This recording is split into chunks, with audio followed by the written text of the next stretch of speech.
Hello and welcome to 101 with Montgomery County Executive Marc Elrich. I'm Lorna Virgili. Thank you so much for joining us. Hello, Mr. Elrich. How are you? I'm fine. Good to hear. Recovering from the cold. Oh, I'm so sorry to hear that. Flu season. Did you get your shot? I got my shot, so it's not the flu. It's something else irritating. Not as equally irritating, but irritating. Maybe you just need to get a little bit of rest. Concept. Let's get the show started. So let's talk about the nomination of Marcus Jones for the post of Chief of Police. How did you come about that decision?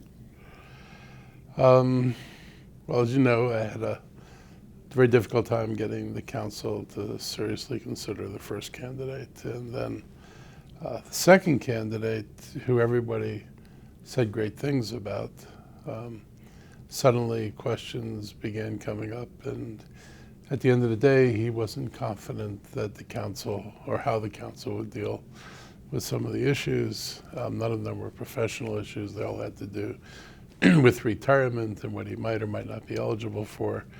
And since how it got handled would have a real impact on his financial future, he decided to withdraw his name.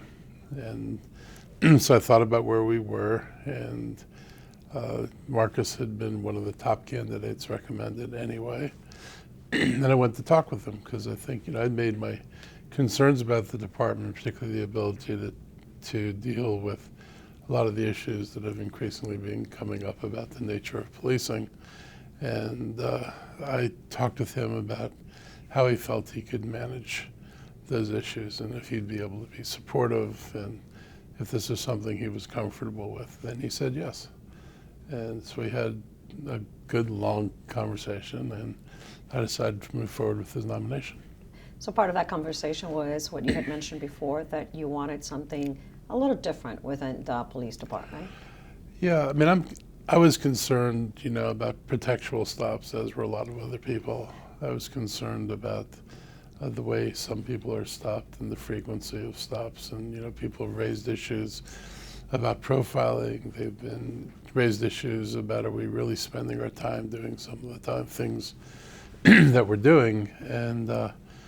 And I thought that, the council's made it very clear with two pieces of legislation that they have questions about the direction of the police department. And I wanted to be sure that whoever was the new chief was going to be able to manage in a realm where there's a lot of questions about things. There's desire, as you said, to take some things in a different direction. We still have a really excellent police force. They do not get us into the newspaper every day.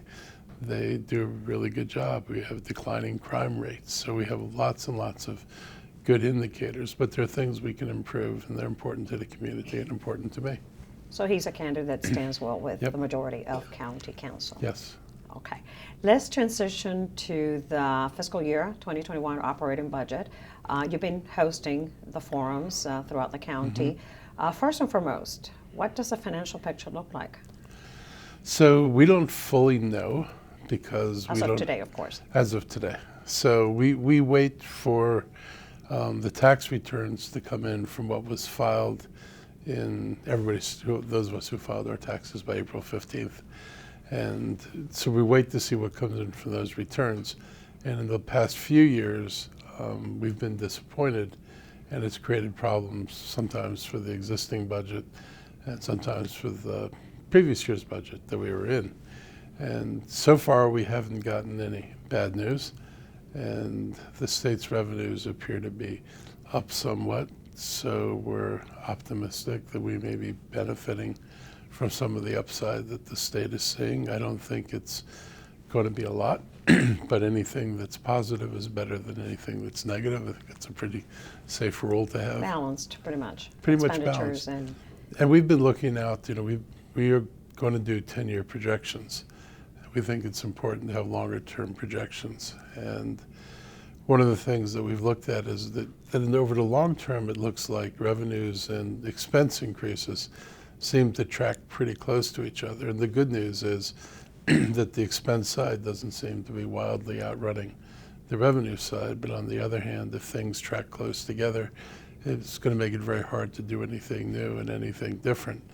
So it kind of reinforces what I've been saying since I ran for this job is that the county has to seriously look at how it restructures itself, or whether it restructures itself. I mean, I want to do that. We're going to need support from the council.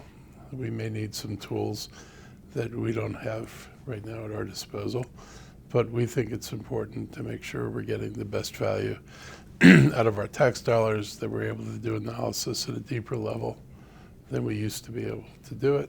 So I like to think I'm going into this in reasonably good shape, but I'd like to make sure we come out of it in even better shape for the years going forward. I don't want anybody to feel like, well, we had a healthy year, so what are you worried about? It's like the long term is a concern. Part of that restructuring that you've mentioned is the outcome-based budgeting and the turn the curve. For the benefit of the audience, what is turn the curve? So it's sort of like, it's simply put, it's like bending the direction you're going in and looking at how you're doing work, and can you do it in a way that produces the outcomes you want more effectively and efficiently. We have, worked with our labor partners who also understand the long-term problems that the county's facing. I will repeat what I said during the campaign, that it was, labor that first came and suggested that our long-term prospects were challenging, and it would be in our interest to work together to figure out how to resize county government so that we don't hit a wall and suddenly just simply start reducing the number of jobs and the pay and benefits of people, that we actually think ahead before we get there. And I thought it was a good idea before, and I think it's a good idea now. And so turning the curve means looking at how we work and can you work better.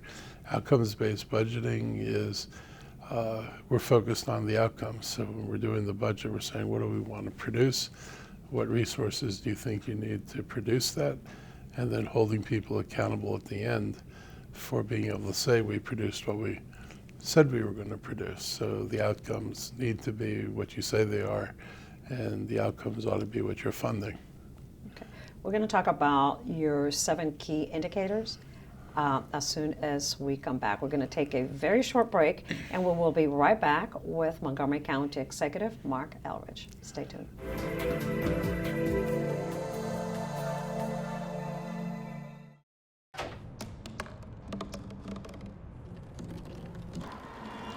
Everybody has a dream.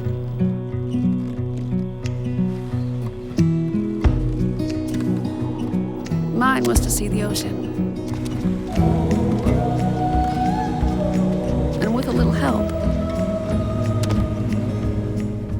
I made it.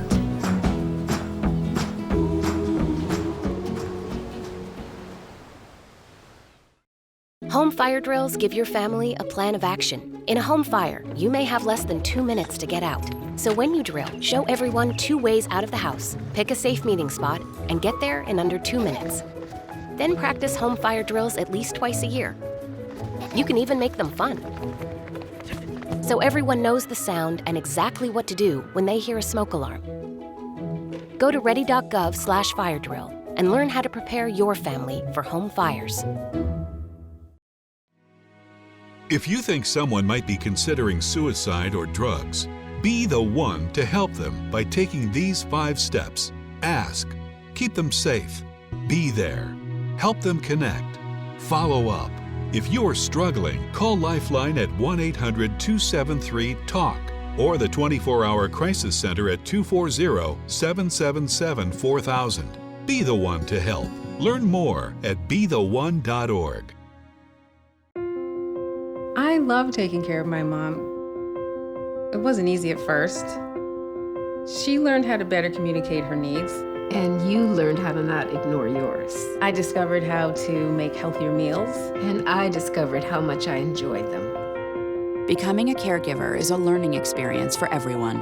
Find articles, tips, and tools from experts and others who have been in your place. The Caregiving Resource Center at aarp.org/caregiving.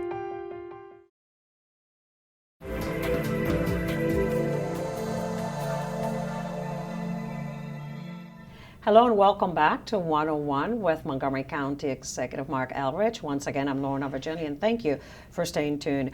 Mr. Elrich, we were talking about your outcome-based budgeting, turning the curve. And also, let's talk about the 7 priorities that you have. Thriving youth and families, a growing economy, a greener county, a more affordable and welcoming county, easier commutes, we all need that, safe neighborhoods, and effective, sustainable government. That is a lot. And then a subdivider in other key indicators. So tell us how this budget is going to be turned to fund this, which are your priorities. So I'll start with the last one, because your ability to do anything is dependent on your ability to have a budget that's effective and sustainable. Anything we're going to do is dollar dependent. So if we're not effective at managing dollars better, if we can't get more value for what we're spending, it's going to be very hard, as I said before, to do anything new and different. And so we have initiatives like early childhood education, which is new and different for us, and it's not a cheap thing to try to do. So freeing up resources to do that requires us to look at what we're doing already. It's like a simple example of the link between a better government and trying to achieve some of these objectives. So, I think you said thriving youth and families first. So it's issues like early childhood education. With early childhood initiative, I'm sorry to interrupt you. During one of the budget forums, you mentioned that the focus would be locating spaces, staff for early childhood education facilities in the county. Right. Okay. So we understand it's not going to be done by the schools. They don't have the space to do it anyway. So we've got to find child care providers who want to expand in this arena. We need to help them find locations so they can do the expansion, and finding the talent to make sure that there are people who can go to work and do the education work that we're looking at. So that's a big one, because it's the one thing we know we can do that, if done effectively, will change outcomes in school. It's real simple. If we can get kids starting kindergarten all on an equal playing field, then they tend to stay equal as they move through school. Right now, about half our students, largely minority population, are starting 2 years behind or so, which is kind of hard at 5 years old. So the fact that they don't have language skills and some of what they need in background knowledge when they start school winds up being a handicap going forward. So the more we can erase of that deficit earlier, the more effective instruction is going to be. So that's why this is so important. But under that are other issues as well, making sure we have job training programs, and that we have programs for seniors. There's nobody who's left out in this, so there's a number of things we know we have to work on. Aging in place is a huge issue for seniors. I think there's more we can do in that arena. You talked about a greener county. We set very ambitious environmental goals. We set ambitious goals because we're in a major climate crisis. And if we don't achieve our goals, we're gonna have a problem. And it's true Montgomery County doesn't stand alone in this, and the problems aren't going to be solved locally. But a lot of what can be done is local, and if we don't do our part, we don't stand the chance. Other people are going to have to do what they need to do. Talking about climate, didn't you just lead a delegation to New York City? I went up, and a couple of staff members went up. We went to a climate conference. We met with a lot of interesting people. Hopefully some of the contacts we made out of that will be able to provide us both guidance programmatically. But one of the things I was looking for was sources of revenue. Where is there in the world the revenue where we can actually find ways to bring more money back to the county to help us address this? See what others in that list there. I mean, dealing with commutes, easier commutes for everybody. This is a major transportation issue, not helped by the governor deciding he didn't want to do Quarter Cities Transitway. That was really one of our topics as well, yeah. Ironically, both a commuting issue but also an economic development issue, because so much of the Science City depends on having transit, and no further expansion of Montgomery County's jewel, and frankly Maryland's jewel. So I think the governor made a serious mistake there. Try to make the county more affordable. We're looking at more housing initiatives. More MPDUs. MPDUs aren't the biggest part of the problem. The biggest part of the problem are the folks who are making 30% of area median income, who we don't build any housing for, generally at all. For over 20,000 families, we do virtually nothing. And the problem is, which gets to the MPDU question, they wind up living in housing they can find, which is housing that is often that next price tier up, which is housing priced in the MPDU range. If we can provide more housing to people at the lower end of the income range, that will free up units in the MPDU range. And so one of the things that we've been looking at is that by focusing on trying to produce more low-income units, we actually free up 2 units, the one we create and the one that someone's able to get out of, which then makes it available to people in this other income strata where the fact that people who can't afford to live in this housing are living it takes away units that otherwise would be available. So we're looking for strategies to increase availability of affordable units. The inventory that the county has. The total inventory, to preserve it, because without focusing on preservation, you're going to lose everything you have, and so you'll never build enough. We can't even build enough to keep up with future growth. If we lose what we have now, we're going to have serious problems. And the other thing is I want to look at turning some of these opportunities into home ownership opportunities. I want tenants to be able to buy. I don't have a number goal yet, but I want tenants to be able to buy their apartment buildings and turn them into condos so they have the opportunity to build equity. I mean, the big problem with having a large lower income rental population is they never get to build equity. So that means they're never going to be able to look at their kid and say, well, I'll take an equity loan in my house and I'll give you your college tuition. Or if one of your kids is, wants a loan for a house, you're not going to be in a position if you're only renting. And so you've got this well-known national problem of minorities being basically locked out of ownership opportunities, whereas, the other population, has been able to have much more robust ownership opportunities, and that leads to wealth building. And if you looked at the statistics, the differences in wealth based on race, they're pretty astounding. In short, lots of goals for the fiscal year 21 operating budget. And we haven't even touched the rapid transit initiative quite yet. We're going to take a short break, Mr. Elrich, and we're going to be right back. Stay tuned. More to come.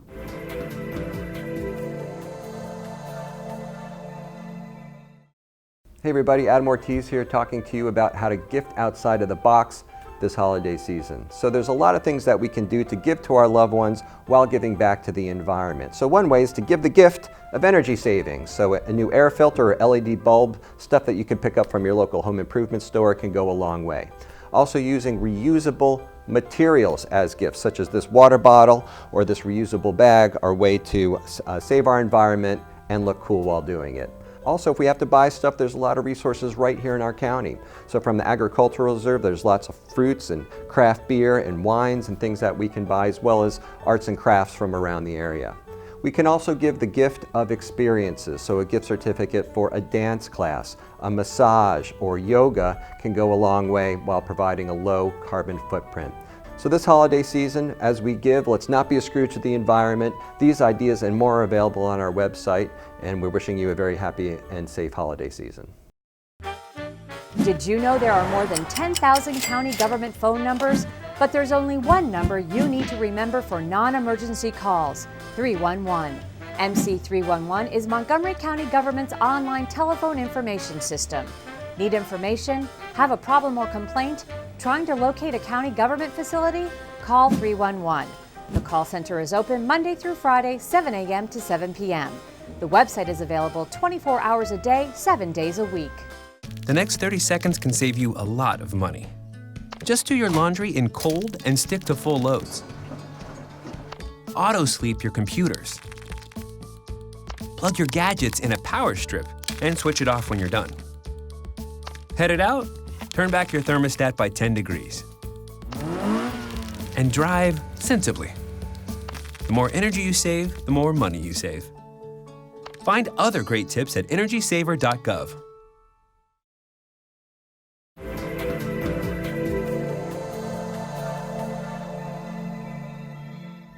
Thank you for staying tuned. We're talking with County Executive Marc Elrich. Mr. Elrich, before we wrap up the goals for the fiscal year 2021 operating budget for the county, let's talk about the Rapid Transit Initiative. Right. During one of the forums, I heard you saying that what's happening on 29, yes, you like it and so forth, but it was not truly 100% what you had envisioned. Right. And then you talked about Veers Mill Road and also 355. So you want to elaborate on that? So Route 29, because it serves the east side of the county and moves an enormous number of people. Veers Mill Road, because it connects two ends of the red line and connects Rockville to Wheaton and has amazing ability to connect people to jobs all around the county. And 355, because it goes from our job center in Bethesda all the way up to Clarksburg. These are three major parts of the bus rapid transit network that the county has in its master plan that I proposed probably, must be 11 or 12 years ago. We've not done very much on it.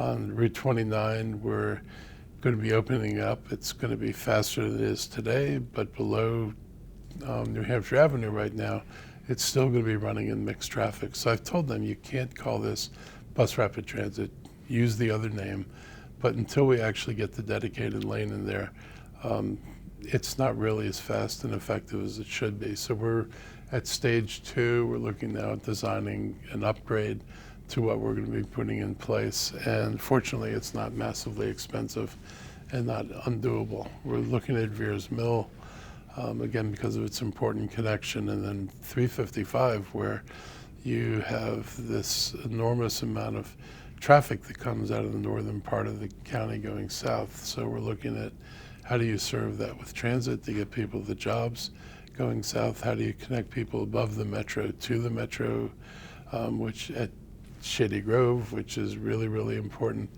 And we're looking at what we can do, working with the state to coordinate this with the Quarter Cities Transitway, so we actually provide transit. You know, the northern part of the county, like the eastern part of the county, are kind of transit deserts. And so we've parked large populations in places with no transit and then wonder why our roads are completely bollocksed up. So we're trying to put in place some of the plans. Move it forward, yes. Yeah, okay, let's talk about the AAA bond rating. You just visited New York City, met with the 3 major Wall Street bond rating agencies. First and foremost, how is that? How is actually being there and meeting for the first time as county executive? I thought it was pretty good. I mean, I talked to the team members, you know, all of which I think had done this before, and people were pretty pleased with the way the discussions went. We were well prepared. On one issue, we were actually a little ahead of the curve. We had a whole section discussing cybersecurity and what we're doing to try to deal with the threats. And the good news is the county's been working in this arena for more than a few years and figuring out how do you fight off the threats to our cyberspace. At the same time, your work is never done. It's not like you can ever get a finished product, because as soon as somebody finds a deterrence, somebody else figures out how to beat your deterrence. So it's an ongoing investment that we're going to have to make. But I think the agencies were surprised that we raised it ourselves rather than them raising it and saying, what are you doing? So I was very happy with that. And of course, we came back, and 2 weeks later, we were told that we got all 3 AAA ratings. I'm very happy about that because it continues the county's long-standing, I think maybe even longest-standing rating is having consistently gotten AAA bond ratings. So I was very happy with that. But I was also happy about the language they used, because they were pretty positive about what they saw in the county management and our plans. And I thought that explaining to them what we were trying to do, particularly with the budget going forward, actually resounded pretty well with them. It did indicate that we weren't just hoping the good times would continue, but they were actually looking proactively at how we become better managers and stewards of our resources. Well, congratulations. You recently also met with the State of Maryland Secretary of Commerce, Kelly Schultz. What was that meeting about, and the takeaway, the outcome? So her department, the Commerce Department's doing a statewide listening tour. And so they've been to all the counties, and they came to Montgomery County, and so we brought them a mix of business people, the chambers are represented, county government, educational institutions, and they wanted to know, what our concerns were and what things we could use help with. So I raised the Corridor Cities Transitway because I do think of it as an economic development initiative, and so I talked with her and urged her to talk to the government about rethinking this and really focusing on what the economic consequences for Montgomery County and the state would be from not going forward with this project. And I thought we had a pretty positive discussion overall. Her department has done a lot of work with support for commerce in the state and around the, I'd say that this is something the governor has probably done fairly well. And I know, and even in the small business world, they do pretty well in terms of providing supports. So we wanted to make sure that they heard what we had to say, and lots of different people talked about their different perspectives on things. I thought it was a good meeting, and we're going to follow up. Since we're on the topic of business, the expansion of the Business Connect program started up county in Germantown, then Silver Spring, and now East County. Right. It's been just a few months, about 6 months of the program itself. Any results, since we're results oriented? I wish I memorized the table, but I know one of the centers has had more than 30 workshops. They've given many hours of support counseling to businesses. The center today opens in the East County, and so what we tried to do, so people understand, is when the county created the Economic Development Corporation, we kind of took apart everything the county was doing at the economic development level, and what was particularly painful was the pulling back of local services, particularly to small businesses, and focused around the regional service centers in the county. And when I was on the council, the majority of the council felt that we should be doing a better job in expanding this, but we never got to do it. So when I was running, I said, I'm going to reopen these centers. I'm going to put business facilities back into the regional service centers so people can actually go to the regional service centers, get training, get meetings with people, get the kind of support they need, because our goal is to deal with what I think is the most difficult problem in the county, is the empty spaces in shopping centers and the empty spaces in some of the smaller office buildings. And this is something that an Amazon would never have filled. And our problems, this stuff used to be full, and since the recession, this is a segment of the economy that hasn't recovered. So we're trying to stimulate not just the economy at the top. We talk a lot about incubators and the biotech and IT industry, which is all good. We're supportive of it, but we've not done a very good job at the bottom in terms of creating jobs and job training. Exactly. Well, thank you for joining us today. Lots to talk about. There's much more, but time's out. Yep. And for you watching from home, do visit for any more information, montgomerycountymd.gov. I'm Lorna Virgili. Thank you for watching, and thank you, Mr. Elrich. Thank you. Thank you.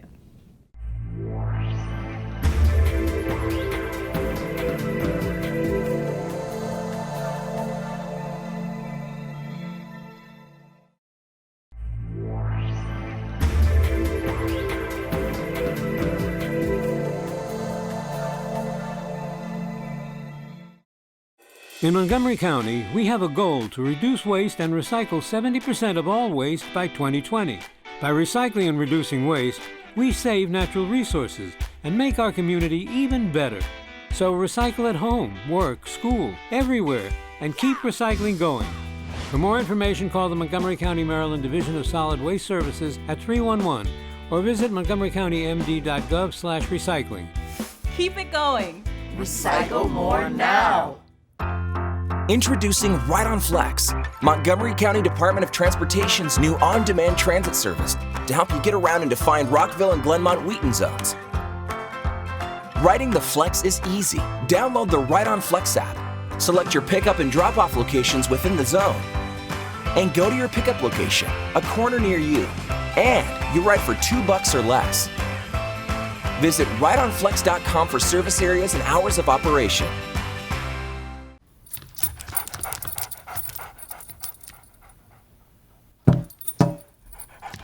There's a shelter pet who wants to meet you.